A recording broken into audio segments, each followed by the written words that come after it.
नमस्कार मित्रांनो, मी गोपाळ राठोडे. मित्रांनो, सोयाबीन आणि कापूस अनुदानासाठी ई-के-वाय-सी करणं अनिवार्य आहे. मित्रांनो, ज्या शेतकऱ्यांना पी-एम किसान किंवा नमो शेतकऱ्यांचे पैसे भेटतात, अशा शेतकऱ्यांना मित्रांनो के-वाय-सी करायची गरज नाही.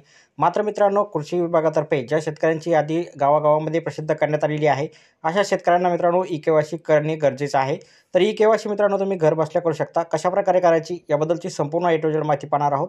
तत्पूर्वी आपण चॅनलवरती नवीन असाल तर कृपया चॅनलला सबस्क्राईब करून ठेवा. अशाच प्रकारचे माहिती आधारित व्हिडिओ आपल्यापर्यंत पोहोचत राहतील. तर पाहूया मित्रांनो या संदर्भातली सविस्तर माहिती.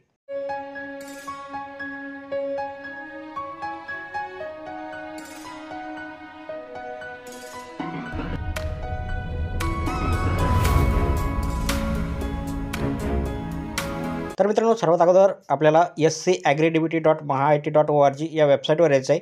याची डायरेक्ट लिंक आपल्याला व्हिडिओच्या डिस्क्रिप्शन बॉक्समध्ये दिलेली आहे. इथे आल्याच्यानंतर आपल्याला दोन पर्याय दिसेल, लॉग इन आणि डिस्बर्समेंट स्टेटस. तर मित्रांनो, या डिस्बर्समेंट स्टेटसवरती आपल्याला क्लिक करायचं. यानंतर मित्रांनो, शेतकऱ्याचा आधार नंबर इथे टाकायचा. पुढे तुम्हाला कॅप्चा विचारलं जाईल, कॅप्चा टाकायचा.